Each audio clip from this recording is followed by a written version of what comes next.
Fields medal. अंतर्राष्ट्रीय गणितीय संघ इमो ने 8 और 24 आयामों में गोले की पैकिंग समस्या पर यूक्रेनी गणितज्ञ मैरिना व्याजोवस्का के काम को मान्यता दी। फील्ड्स मेडल इमो एक अंतर्राष्ट्रीय गैर सरकारी और गैर लाभकारी वैज्ञानिक संगठन द्वारा प्रदान किया जाता है। फील्ड्स मेडल हर 4 साल में 40 साल से कम उम्र के एक या एक से अधिक गणितज्ञों को मौजूदा काम के लिए उत्कृष्ट गणितीय उपलब्धि और भविष्य की उपलब्धि के वादे के लिए प्रदान किया जाता है। भारतीय मूल के विजेता प्रिंसटन में उन्नत अध्ययन संस्थान के अक्षय वेंकटेश 2018, प्रिंसटन विश्वविद्यालय में गणित विभाग के मंजुल भार्गव 2014, डॉ राजेंद्र प्रसाद स्मृति पुरस्कार, भारत के प्रथम राष्ट्रपति की स्मृति में अकादमिक उत्कृष्टता के क्षेत्र में लोक प्रशासन में पुरस्कार। डॉ राजेंद्र प्रसाद स्वतंत्र भारत के पहले राष्ट्रपति थे। वह एक भारतीय स्वतंत्रता कार्यकर्ता, वकील और विद्वान भी थे। उन्होंने 1946 के चुनावों के बाद केंद्र सरकार में खाद्य और कृषि मंत्री के रूप में कार्य किया। उन्होंने भारत की संविधान सभा के अध्यक्ष के रूप में भी कार्य किया। साहित्यिक कार्य चंपारण में सत्याग्रह 1922, भारत विभाजित 1946, आत्मकथा 1946, बांकीपुर जेल में उनकी 3 साल की जेल अवधि के दौरान लिखी गई उनकी आत्मकथा, महात्मा गांधी और बिहार कुछ यादें 1949, बापू के कदमों में 1954, आजादी के बाद से 1960, क्रय प्रबंधक सूचकांक PMI।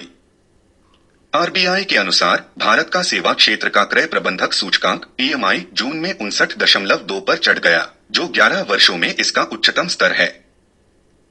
क्रय प्रबंधकों के सूचकांक निजी क्षेत्र की कंपनियों के मासिक सर्वेक्षण से प्राप्त आर्थिक संकेतक हैं।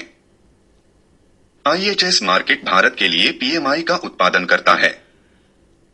सूचकांक 500 विनिर्माण कंपनियों और 350 सेवा क्षेत्र की कंपनियों के सर्वेक्षण के बाद तैयार किया गया है। 50 से ऊपर का स्तर गतिविधि में विस्तार को दर्शाता है, जबकि नीचे कुछ भी संकुचन का संकेत देता है। महत्व चूंकि सेवाएं हमारी अर्थव्यवस्था के उत्पादन का एक बड़ा हिस्सा हैं, इसलिए सर्वेक्षण के निष्कर्ष अच्छी खबर बताते हैं। INVITs REITs infrastructure investment trusts InvITs ऐसे निवेश साधन हैं जो म्यूचुअल फंड की तरह काम करते हैं और सेबी द्वारा नियंत्रित होते हैं। आमतौर पर इस तरह के वाहन को कई निवेशकों से आय सृजन करने वाली संपत्तियों में निवेश करने के लिए धन छोटी रकम एकत्र करने के लिए डिजाइन किया गया है। REIT रियल एस्टेट निवेश ट्रस्ट एक ऐसी कंपनी है जो आमतौर पर आय उत्पादक अचल संपत्ति या संबंधित संपत्तियों का मालिक है और संचालित करती है। इनमें कार्यालय भवन, shopping mall, apartment, hotel, resort, स्वभंडारण सुविधाएं, गोदाम और बंधक या ऋण शामिल हो सकते हैं। बन्नी घास मैदान गुजरात वन विभाग आने वाले वर्ष में 10,000 हेक्टेयर बन्नी घास के मैदानों को बहाल करेगा। बॉन घोषणा के तहत 2030 तक 26 मिलियन हेक्टेयर खराब भूमि को बहाल करने के लक्ष्य तक पहुंचने का भारत का प्रयास। यह कच्छिन गुजरात के ग्रेट रण के पास स्थित एशिया में सबसे बड़ा घास का मैदान गुजरात में 45% चरागाहों के लिए जिम्मेदार है। पारिस्थितिकी तंत्र और वनस्पति बन्नी में 2 पारिस्थितिक तंत्र, आर्द्र भूमि और घास के मैदान एक साथ मिश्रित हैं। इसमें कम उगने वाले पौधों, फोर्ब्स और ग्रामीनोइड्स का प्रभुत्व है, जिनमें से कई हेलोफाइल नमक सहिष्णु हैं। यह एक आरक्षित वन है। सबसे प्रतिबंधित वन स्थानीय लोगों को तब तक प्रतिबंधित किया जाता है जब तक कि किसी वन अधिकारी द्वारा बंदोबस्त के दौरान विशेष रूप से अनुमति नहीं दी जाती है। मालधारी बन्नी में रहने वाला एक आदिवासी चरवाहा समुदाय है। यह चीता भारत के अंतिम शेष आवासों में से एक है और प्रजातियों के लिए एक संभावित पुनरुत्पादन स्थल है। समस्याओं का सामना करना पड़ रहा है। भारी अनियंत्रित चराई, प्रोसोपिस जूलीफ्लोरा, एक हानिकारक विदेशी वृक्ष प्रजाति का व्यापक प्रवेश, बन्नी की ओर बहने वाली नदियों पर बने बांध, सूखे की आवधिक घटना और मिट्टी की लवणता में निरंतर वृद्धि। नैरोबी मक्खियां हाल ही में नैरोबी मक्खियों के संपर्क में आने के बाद पूर्वी सिक्किम में लगभग 100 छात्र त्वचा संक्रमण से ग्रसित हो गए। यह पूर्वी अफ्रीका की स्थानिक कीट प्रजाति है। नैरोबी मक्खियां, जिन्हें केन्याई मक्खियां या ड्रैगन बग के रूप में भी जाना जाता है, 2 प्रजातियों के छोटे भृंग जैसे कीट हैं। पेडर्स एक्जिमियस, पेडर्स सबियस।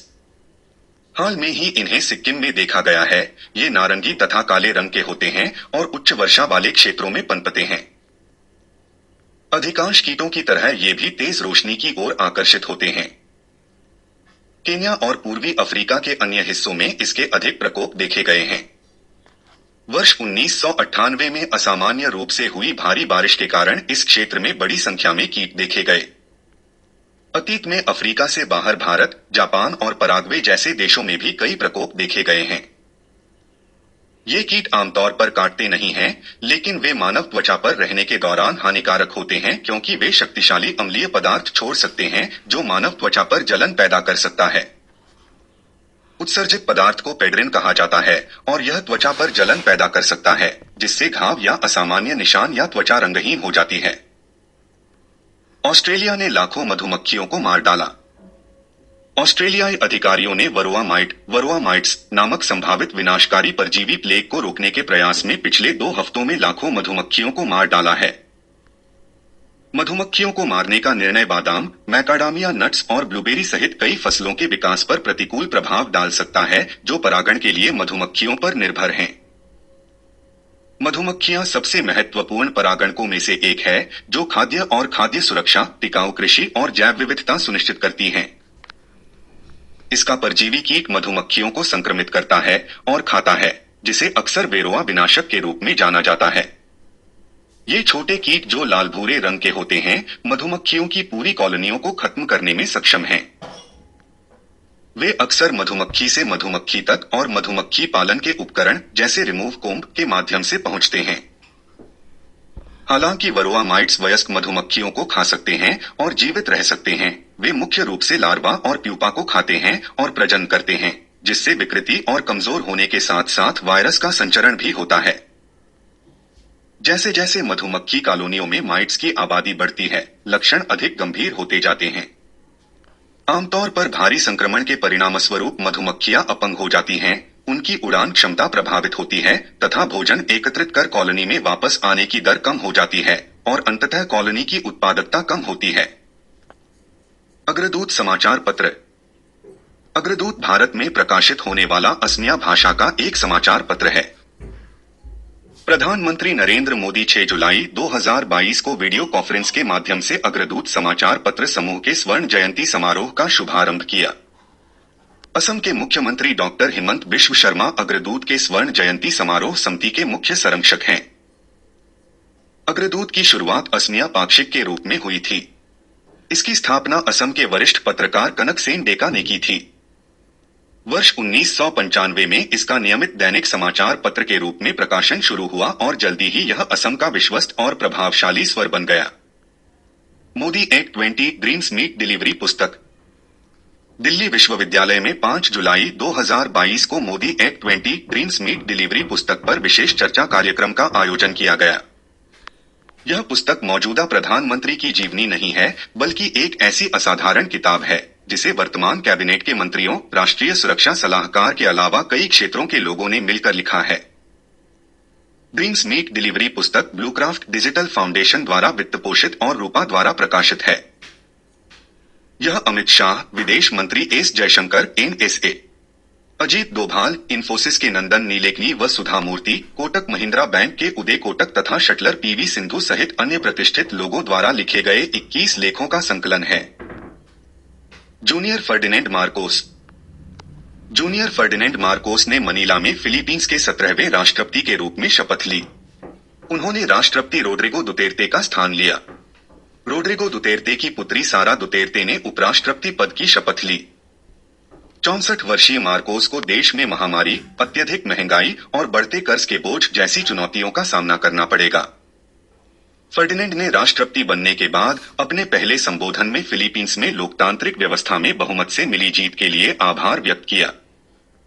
फिलीपींस के संविधान में राष्ट्रपति का कार्यकाल 6 वर्ष का होता है। भारत और फिलीपींस दोनों देशों ने स्वतंत्रता प्राप्त करने के बाद 1949 में औपचारिक रूप से राजनयिक संबंध स्थापित किए। भारत ने 1992 में लुक ईस्ट पॉलिसी की शुरुआत करते हुए आसियान के साथ साझेदारी में वृद्धि की, जिसके फलस्वरूप फिलीपींस के साथ द्विपक्षीय और क्षेत्रीय संबंधों में भी तेजी आई। एक्ट ईस्ट पॉलिसी के तहत भारत फिलीपींस संबंधों में अधिक विविधता देखने को मिली है। भारत का फिलीपींस के साथ एक सकारात्मक व्यापार संतुलन है।